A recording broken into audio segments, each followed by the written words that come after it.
Hello friends. Welcome to our channel.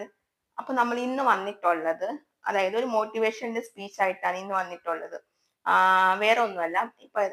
ഒരു കുട്ടി, ഒരു കൊച്ചുകുട്ടി, ഓക്കെ. അപ്പൊ അത് എങ്ങനെയാണ് അച്ഛന്റെ അമ്മേനെ കെയർ കിട്ടാണ്ട് ഇതാക്കുന്നതെന്നാണ് നമ്മൾ ഇന്ന് ഡിസ്കസ് ചെയ്യാനായിട്ട് പോകുന്നത്.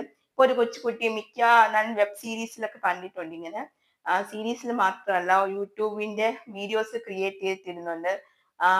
നേരിട്ടുള്ള അനുഭവമുണ്ട്. പല രീതിയിലും പല കാര്യങ്ങളൊക്കെ കണ്ടിട്ടുണ്ട്. അപ്പൊ എനിക്കിതിങ്ങനെ സ്പീച്ച് രീതിയിൽ ഇങ്ങനെ നിങ്ങളുടെ മുന്നിലേക്ക് ഇങ്ങനെ എത്തിക്കണം, എൻ്റെ ഒരു ഒപ്പീനിയൻ പറയണം എന്ന് വെച്ചിട്ടാണ് ഞാൻ ഈ ഒരു വീഡിയോ തന്നെ ചെയ്യാമെന്ന് വിചാരിച്ചത്. അപ്പൊ ഒരു കുട്ടിയാണെങ്കിൽ എന്താ, ഇപ്പൊ അച്ഛനും അമ്മയും ജോലിക്ക് പോകുന്നവരാണെങ്കിൽ അവർക്ക് തീരെ സമയം കാണത്തില്ല. അപ്പൊ ഒരു കുട്ടിയുടെ കൂടെ ടൈം സ്പെൻഡ് ചെയ്യത്തില്ല. കുട്ടിക്ക് ഒറ്റപ്പെട്ട പോലത്തെ ഒരു ഫീല് പലപ്പോഴും ഉണ്ടാവാറുണ്ട്. നമ്മളിപ്പോ സീരീസിലൊക്കെ കാണുന്നത് പോലെ തന്നെ. കാരണം വെച്ചാൽ കുട്ടി അമ്മയുടെ അടുത്തേക്കോ അല്ലെങ്കിൽ അച്ഛന്റെ അടുത്തേക്കോ ഇങ്ങനെ വരുമ്പോഴത്തേക്കും അവര് അവോയ്ഡ് ചെയ്ത് വിടുകയാണ്. അപ്പൊ ആ കുട്ടിയുടെ മനസ്സിൽ എന്തായിരിക്കും, ഒരു ഒരു ബാഡ് ഫീൽ ഉണ്ടാവും. കാരണം വെച്ചാൽ എന്റെ കൂടെ കളിക്കാൻ ആരും ഇല്ല, അച്ഛനും വരത്തില്ല അമ്മയും വരത്തില്ല, ഞാൻ എന്ത് ചെയ്യും എന്നുള്ള രീതിയിലുള്ള ചിന്ത കുട്ടികളുടെ മൈൻഡ് ഡൈവേർട്ട് ചെയ്യാനായിട്ട് സാധ്യത കൂടുതലാണ്. അപ്പൊ അതുകൊണ്ട് തന്നെ നമ്മളിപ്പം ഇപ്പൊ എത്ര ആയിക്കോ വീട്ടിൽ നിൽക്കുന്ന അമ്മമാര് പോലും ചില സമയത്ത് കുട്ടികളെ മൈൻഡ് ചെയ്യാറില്ല. കാരണം എന്താ, അവരെപ്പോഴൊക്കെ വീട്ടിൽ ജോലി ചെയ്ത് ക്ഷീണിച്ച് വന്നിരിക്കുമ്പോൾ കുട്ടി വന്നിങ്ങനെ വിളിക്കുമ്പോൾ അവർക്ക് ഭയങ്കര ഇറിറ്റേഷൻ പോലെയാണ് തോന്നാറുള്ളത് പലപ്പോഴും. കാരണം അത് എനിക്ക് എടുത്തു പറയാനായിട്ട് ഒരു അനുഭവം ഉണ്ട്. അപ്പൊ അത് വെച്ചുകൊണ്ടും പിന്നെ ഈ സീരീസ് ഒക്കെ കണ്ടുകൊണ്ടും എനിക്കിങ്ങനെ പറയണമെന്ന് തോന്നിയതാണ്. എന്റെ ഫ്രണ്ടിന്റെ ഒരു കസിൻ ആണ്. അപ്പൊ അവൾക്ക് കുട്ടി ഉണ്ടായി. അപ്പൊ അവൾ വീട്ടിലിങ്ങനെ വെറുതെ ഇരിക്കുകയായിരുന്നു. അപ്പൊ ജോലി കിട്ടിയപ്പോഴത്തേക്കും ജോലിക്ക് പോകാൻ തുടങ്ങിയപ്പം കുട്ടീനെ നോക്കാനായിട്ട് അവൾക്ക് ഭയങ്കര ബുദ്ധിമുട്ടാണ്. കാരണം വെച്ചാൽ അവള് IT ഫീൽഡ് വർക്ക് ചെയ്യാണ്. അപ്പം ഒബിയസ്ലി IT ഫീൽഡ് എന്നൊക്കെ പറയുമ്പോൾ നല്ല തിരക്ക് പിടിച്ച ഒരു ഇതാണ്. അപ്പൊ ജോലി നോക്കാനായിട്ട് വീട്ടില് സെർവന്റ് ഉണ്ട്. അപ്പൊ ഇവര് രണ്ടുപേരും IT ഫീൽഡിലാണ് വർക്ക് ചെയ്യുന്നത്. അപ്പൊ ഇങ്ങനെ IT ഫീൽഡിൽ ജോലിയും കഴിഞ്ഞിട്ട് ഇങ്ങനെ വരുമ്പോഴത്തേക്കും എത്ര ടയർഡ് ആയിട്ട് വന്നാലും കുട്ടിയുടെ കൂടെ ടൈം സ്പെൻഡ് ചെയ്യാനായിട്ട് അവർക്ക് പറ്റുന്നില്ല. കുട്ടി മിക്കപ്പോഴും ആ സെർവന്റിന്റെ കൂടെയാണ് മൊത്തം, ഐ മീൻ ഓൾമോസ്റ്റ് മൊത്തം ടൈം ക്വാളിറ്റി സ്പെൻഡ് ചെയ്യുന്നത് സെർവന്റിന്റെ കൂടെയാണ്. കുട്ടിക്ക് ഇപ്പൊ 3 years ഏജ് ഉണ്ട്. അപ്പം ഡേ കെയറിലൊക്കെ വിടാനായിട്ട് തുടങ്ങിയെങ്കിലും അതിന് മുന്നേ തൊട്ടെയാണ് കുട്ടിക്ക് അവരോട് വലിയ അറ്റാച്ച്മെന്റ് ഒന്നും തോന്നുന്നില്ല. കാരണം എന്താന്ന് വെച്ച് കഴിഞ്ഞാൽ അവര് തന്നെ ഇതൊരു ശീലമാക്കിയിരിക്കുകയായിരുന്നു. എന്നാൽ കുട്ടി ഇങ്ങനെ അവരോട് മിങ്കിൾ ചെയ്യുന്നില്ല എന്ന് വെച്ചാൽ കുട്ടി അവരടുത്തേക്ക് പോകുമ്പോഴത്തേക്ക് അവരിങ്ങനെ ടയേർഡ് ആണ്, അല്ലെങ്കിൽ അച്ഛൻ്റെ അടുത്തേക്ക് പോകുമ്പോൾ പറയും എനിക്ക് മീറ്റിംഗ് ഉണ്ട് ഞാൻ പിന്നെ കളിക്കാം അങ്ങനെയൊക്കെ രീതിയിൽ പറയുമ്പം കുട്ടിക്ക് കളിക്കാനായിട്ട് ആരുമില്ല.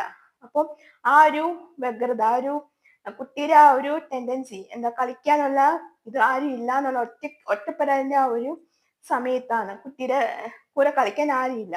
പിന്നെ ഉള്ളത് ആകെ ഒരു സെർവന്റ് മാത്രമാണ്. അപ്പൊ കുട്ടിയുടെ ഓപ്ഷൻ എന്താ, ഒന്നെങ്കിൽ സെർവന്റിന്റെ അടുത്ത് പോവുക അല്ലെങ്കിൽ സെർവന്റ് ഇങ്ങോട്ട് വരും. സോ അവർ തമ്മിൽ നല്ലൊരു ബോണ്ടിങ് ആയിരുന്നു, നല്ല മ്യൂച്വൽ അണ്ടർസ്റ്റാൻഡിങ് ഉണ്ടായിരുന്നു. രണ്ടുപേർക്കും ഇടയിൽ മ്യൂച്വൽ അണ്ടർസ്റ്റാൻഡിങ് ഉണ്ടായിരുന്നു. അപ്പൊ അങ്ങനെ ആയിരിക്കുകയാണ് കുറെ നാളുകൾക്ക് ശേഷം അങ്ങനെയൊക്കെയായിരുന്നു. ഇവർ തിരക്കും കാര്യങ്ങളും ഒക്കെ ഇതായി ഇവരാകെ ഡിസ്റ്റർബ്സ് ആണ്. പിന്നെ ഒരു ദിവസം പെട്ടെന്ന് ഇപ്പൊ സെർവന്റ് ഉള്ളത് കൊണ്ട് ഇങ്ങനെയാണ്. ഇപ്പൊ സെർവന്റിന് എന്തോ ആവശ്യം വന്നിട്ട് അവര് വീട്ടിലേക്ക് അങ്ങാണ്ട് പോയി, എന്തോ ഒരു ആവശ്യം വന്നിട്ട് വീട്ടിലേക്ക് പോയി. പിന്നെ കുട്ടി എന്റെ അമ്മൂമ്മയാണ് വന്നത് ഇങ്ങനെ നോക്കാനായിട്ട്. പക്ഷെ കുട്ടി അമ്മൂമ്മയുടെ അടുത്ത് മിങ്കിൾ ആവത്തില്ല. കുട്ടിക്ക് ഇങ്ങനെ ഭയങ്കര ലോൺലിനെസ് ഫീലായി, ഭക്ഷണം കഴിക്കത്തില്ല, പിന്നെ അവിടെ മിണ്ടത്തില്ല. അങ്ങനെ ആയി കുട്ടി ഭയങ്കര യൂണിക്കായി. എന്ന് വെച്ചാൽ ഒറ്റയ്ക്ക് ചുമ്മാ ഇങ്ങനെ ഇരിക്കുക, ഒറ്റയ്ക്ക് കളിക്കത്തില്ല. കളിക്കാൻ എന്തെങ്കിലും കളിപ്പാട്ടങ്ങൾ കൊടുത്താൽ തന്നെ അത് നോക്കത്തില്ല, ബുക്ക് കൊടുത്താൽ അത് വായിക്കത്തില്ല. അങ്ങനത്തെ ഒരു സിറ്റുവേഷൻ വരെ എത്തിയിരുന്നു. പിന്നെ ഇവര് ഡോക്ടറിനെ ഇങ്ങനെ കൺസൾട്ട് ചെയ്തപ്പോഴാണ് ഡോക്ടർ ഇങ്ങനെ പറഞ്ഞു കൊടുത്തത്. കാരണം നിങ്ങൾ ഇവരുടെ കൂടെ ടൈം ക്വാളിറ്റി സ്പെൻഡ് ചെയ്യുന്നില്ല. കുട്ടി എത്ര തവണ നിങ്ങളുടെ അടുത്ത് വന്നാൽ നിങ്ങൾ അവോയ്ഡ് ചെയ്ത് വരികയാണ്.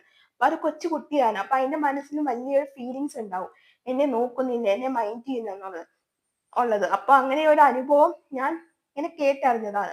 പിന്നെ ഒരു ഫ്രണ്ട് ഇങ്ങനെ പറഞ്ഞതാണ് ഇങ്ങനെ ഒരു അനുഭവം ഉണ്ടെന്നുള്ളത്. അപ്പൊ എനിക്ക് തോന്നി എന്തുകൊണ്ട് നമ്മുടെ ചാനൽ ഇങ്ങനെ ഇട്ടൂട. പലർക്കും പറ്റുന്ന ഒരു മിസ്റ്റേക്ക് ആണ്. അതായത് കുട്ടി തന്റെ ജോലിയൊന്നും അവരെ മാതാപിതാക്കൾ ജോലി ചെയ്യുമ്പോൾ കുട്ടീനെ ശ്രദ്ധിക്കാൻ പറ്റാത്ത ഒരു സിറ്റുവേഷനിലോട്ട് കാര്യങ്ങൾ പോവുക.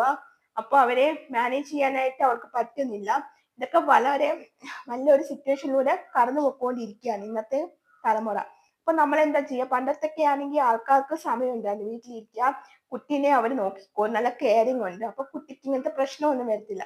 ഇപ്പത്തെ തലമുറയാണെങ്കിൽ മൊബൈൽ ഫോൺ ഉണ്ട്, ടാബ് ഉണ്ട്. ഇപ്പൊ കുട്ടിക്ക് കളിക്കാനായിട്ട് കുറെ എന്താ മോഡേൺ ആയിട്ടുള്ള കളിപ്പാട്ടങ്ങളൊക്കെ ഉണ്ട്. അപ്പൊ അതൊക്കെ കാണുമ്പോൾ കുട്ടി അത് ഇരുന്ന് കളിച്ചോളും. അച്ഛനും അമ്മയ്ക്കും സമയമില്ല. അവർക്ക് എന്തെങ്കിലും തിരക്കുണ്ടെങ്കിൽ പറഞ്ഞ മൊബൈൽ എടുത്ത് കൈ കൊടുക്കുക. അപ്പൊ അങ്ങനത്തെ ഉള്ള രീതിയാകുമ്പോൾ കുട്ടികൾക്ക് അച്ഛനോടും അമ്മയോടും ഉള്ള ഒരു ബോണ്ടിങ്, ആ ഒരു ഇത് അണ്ടർസ്റ്റാൻഡിങ് അവർക്ക് കിട്ടത്തില്ല. ഒരു ഓബിയസ്ലി അവർ ഡിസ്റ്റൻസ് കീപ്പ് ചെയ്ത് തന്നെ നിൽക്കും. അപ്പൊ നമ്മൾ ഒരിക്കലും അങ്ങനെ ചെയ്യരുത്. നമുക്ക് എത്ര തിരക്കാണെങ്കിലും ഒരു 5 മിനിറ്റ്, ഒരു 10 മിനിറ്റ് നമ്മളെ കുട്ടീന്റെ കൂടെ ഇങ്ങനെ സ്പെൻഡ് ചെയ്യുക, കുട്ടീന്റെ കൂടെ ഇങ്ങനെ കളിക്കുക, ഇന്ററാക്ട് ചെയ്യുമ്പോൾ ആ ബോണ്ടിങ് അവിടെ തന്നെ നിലനിൽക്കും. അപ്പൊ നമ്മള് ഇതിൽ എത്ര പേര് അങ്ങനെ ചെയ്യുന്നുണ്ടെന്ന് എനിക്ക് അറിയത്തില്ല. പക്ഷെ ഇനി നിങ്ങൾ ഇതുപോലെ ആണെങ്കിൽ നിങ്ങൾ അത് ചെയ്യണം. കുട്ടിയുടെ കൂടെ ഇരുന്നിട്ട് ടൈം ക്വാളിറ്റി സ്പെൻഡ് ചെയ്യണം. എങ്കിൽ മാത്രമാണ് നിങ്ങളുടെ കുട്ടി നല്ല രീതിയിൽ വളരാനായിട്ട് പറ്റത്തുള്ളൂ. കാരണം വെച്ചാല് കുട്ടിയുടെ മനസ്സ് ഇപ്പൊ ചെറുപ്പത്തിലെ മനസ്സാണെങ്കിൽ കുട്ടിക്ക് ചിന്തിക്കാനോ അച്ഛനും അമ്മയും തിരക്കാനോ അവർക്ക് ജോലി ഉണ്ടെന്ന് ചിന്തിക്കാനോ ഉള്ള കഴിവോ പ്രാപ്തിയോ ഒന്നുമില്ല. അപ്പൊ നമ്മൾ മുതിർന്ന കുട്ടികൾ നമ്മൾ അടുത്തേക്ക് വരും, നമ്മൾ അവരെ അകറ്റി നിർത്തുമ്പോൾ കുട്ടികളുടെ ഒരു പൊതു സ്വഭാവം നമ്മൾ ശ്രദ്ധിച്ചാൽ മനസ്സിലാവും. കുട്ടികൾക്കാണെങ്കിൽ എന്താ ദൈവത്തിന്റെ ഒരു ഇതുപോലെയാണ്. കാരണം വെച്ചാൽ അവര് ആരാണ് അവരെ കൂലിട്ട് കൊഞ്ചിക്കുക, ലാളിക്കുക, കുട്ടിക്ക് ഓരോ അർത്ഥം തിരിച്ചറിയാനായിട്ട് പറ്റും. കുട്ടി അവരുടെ അടുത്തേക്ക് പെട്ടെന്ന് ചാടി വീഴുന്ന കാണാം. കാരണം അങ്ങനെയാണ്. ചില കുട്ടികൾ ചില ആൾക്കാരുടെ അടുത്ത് പോവുകയില്ല. കാരണം എന്താ അവർക്ക് അവരുടെ അടുത്ത് പോകുമ്പോൾ ഒരുമാതിരി ഇറിറ്റേഷൻ, ഇങ്ങനെ നിൽക്കാനായിട്ട് തോന്നൂല, ഒരുമാതിരി സഫക്കേഷൻസ് ഒക്കെ ഫീൽ ചെയ്യും. കുട്ടികൾക്ക് പോലും തന്നെ അത് അറിയാം. അപ്പൊ നമ്മള് അത് അറിഞ്ഞിട്ട് വേണം നിൽക്കാനായിട്ട്. അപ്പൊ ഈ വീഡിയോ എടുത്ത് പറയാം കുട്ടികളെ നമ്മൾ നല്ല രീതിയിൽ കെയർ ചെയ്യണം. അവർക്ക് വേണ്ട, അവർക്ക് ഇപ്പൊ എന്താ മൊബൈൽ ഫോണോ അതോ ഇതൊന്നുമില്ല. അച്ഛനമ്മയുടെ കൂടെ ഇരുന്നിട്ട് അവരെ കൂടെ ജസ്റ്റ് ഒന്ന് കളിക്കുക. എനിക്കാകുമ്പോൾ കുട്ടിക്ക് ഒരു സന്തോഷമായിരിക്കും, ഒരു ഉന്മേഷമായിരിക്കും, നമുക്ക് മനസ്സിനൊരു സമാധാനം കിട്ടും. കാരണം നമ്മളിപ്പോ പുറത്തു പോയി ജോലി, സ്ട്രെസ് എന്നൊക്കെ പറഞ്ഞ് ഒത്തിരി സംഭവങ്ങളൊക്കെ കഴിഞ്ഞിട്ട് വരുമ്പോഴത്തേക്കും വീട്ടിൽ വരുമ്പോൾ ടയർഡായിരിക്കും. ടയർഡ് ആവുന്ന കൂട്ടത്തിൽ നമ്മൾ എന്തായാലും ഒന്ന് ഇരിക്കും, ഒന്ന് മൊബൈൽ എടുത്ത് നോക്കും. ആ ഒരു സമയം മതി നമുക്ക് കുട്ടീന്റെ കൂടെ ഇങ്ങനെ സ്പെൻഡ് ചെയ്യാനായിട്ട്. അപ്പൊ കുട്ടിക്കും പ്രശ്നം ഉണ്ടാകത്തില്ല, നമുക്കും പ്രശ്നം ഉണ്ടാകത്തില്ല. നമ്മൾ അങ്ങനെ നല്ല സ്മൂത്ത് ആയിട്ട് ഹാൻഡിൽ ചെയ്ത് പോകാനായിട്ട് പറ്റും. അപ്പൊ നിങ്ങൾ എത്ര പേര് ഇങ്ങനെ ചെയ്യുന്നുണ്ടെന്ന് അറിയത്തില്ല എനിക്ക്. പക്ഷെ നിങ്ങൾ എല്ലാവരും ചെയ്യാത്ത ആൾക്കാരാണെങ്കിൽ ഇതുപോലെ ഇന്നും ഇതൊട്ട് ചെയ്ത് നോക്കുക. കുട്ടിക്ക് പ്രശ്നം ഉണ്ടാകത്തില്ല. ഇനി ഇങ്ങനത്തെ അനുഭവങ്ങൾ നമ്മുടെ ഭാവി തലമുറയിൽ ഇങ്ങനെ ഉണ്ടാവാതിരിക്കട്ടെ. ഓക്കെ, ഒത്തിരിയായി സീരീസ് ഒക്കെ കണ്ടതുകൊണ്ട് ഞാൻ ഇങ്ങനെ പറയുന്നതാണ്. അപ്പൊ കുട്ടിയെ നമ്മൾ കെയർ ചെയ്യുന്ന പോലെ കെയർ ചെയ്യുക. കുട്ടിക്ക് എപ്പോഴും അച്ഛന്റെ അമ്മയുടെ ആ ഒരു അടുത്തേക്ക് പോകാനുള്ള അകലം കൂട്ടുക. വെച്ചാൽ അത് കുറയാനായിട്ട് ഒരിക്കലും നമ്മൾ ശ്രമിക്കരുത്. ഭാവിയിൽ അമ്മ വളർന്നു വരുമ്പോഴത്തേക്കും അച്ഛനും അമ്മയും തിരക്കാന്ന് പറഞ്ഞാൽ കുട്ടിയുടെ മനസ്സിൽ അത് തന്നെയായിരിക്കും. എന്റെ അച്ഛനും അമ്മയ്ക്കും ബിസിയാണ്, ഒട്ടും സമയമില്ല എന്നെ നോക്കാനായിട്ട് എന്നുള്ള രീതിയിലായിപ്പോ. നമ്മളിപ്പോ കൂടുതൽ അറ്റാച്ച്മെന്റ്, ഒത്തിരി അറ്റാച്ച്മെന്റ് അല്ല, എന്നാൽ നമ്മളൊരു അറ്റാച്ച്മെന്റ് വെക്കുമ്പോൾ അവർക്ക് ഭാവിയിൽ ഇപ്പൊ അവർക്ക് എന്തെങ്കിലും പ്രശ്നം വന്നിട്ടുണ്ടെങ്കിൽ തുറന്നു പറയാൻ പാകത്തിന് നമ്മൾ പേരൻസ് എപ്പോഴും അവരോട് അറ്റാച്ച്മെന്റ് കീപ്പ് ചെയ്യുന്നത് വളരെ നന്നായിരിക്കും. ഇല്ലെങ്കിൽ അവർക്ക് എന്തെങ്കിലും ഭാവിയിൽ എന്തെങ്കിലും തരത്തിലുള്ള പ്രശ്നങ്ങൾ വരുവാണെങ്കിൽ അവർക്ക് തുറന്നു പറയാൻ പറ്റാത്ത സിറ്റുവേഷൻ ആയിപ്പോ. അപ്പൊ എപ്പോ ആർച്ച് എന്നാലും ഓടിച്ചു വരുന്ന ടൈപ്പ് ആണെങ്കിൽ അവർക്കൊന്നും പറയാനായിട്ട് പറ്റത്തില്ല. അപ്പൊ അത് വളരെ വലിയ ഒരു പ്രശ്നത്തിലേക്ക് തന്നെ പോകും. അപ്പൊ നമ്മൾ ഒരിക്കലും അങ്ങനെ ചെയ്യാണ്ടിരിക്കുക. നമ്മൾ എന്തായാലും കുട്ടീനെ നല്ല രീതിയിൽ കെയർ ചെയ്യുക. കെയറിങ് വളരെ ഇമ്പോർട്ടന്റ് ആണ്. കുട്ടികളുടെ ടൈം ക്വാളിറ്റി സ്പെൻഡ് ചെയ്യുക, കെയർ ചെയ്യുക. നമുക്ക് പറ്റുന്ന രീതിയിൽ അവർക്ക് ഭക്ഷണങ്ങൾ വാരി കൊടുക്കുക. അവരുടെ കൂടെ മാക്സിമം മിങ്കിൾ ചെയ്യാനായിട്ട് നമ്മൾ ശ്രമിക്കണം. നമുക്കിപ്പോ സമയം ഇല്ലാന്ന് നമുക്കറിയാം. പക്ഷെ എന്നാലും നമ്മൾ സമയം കണ്ടെത്തി അങ്ങനെ ചെയ്യാനായിട്ട് ശ്രമിക്കുക. അപ്പൊ കുട്ടിക്ക് അതൊരു നമ്മുടെ അമ്മയ്ക്കും അല്ലെങ്കിൽ പേരൻസിന്റെ ഇടയിലുള്ള അറ്റാച്ച്മെന്റ് കൂടും.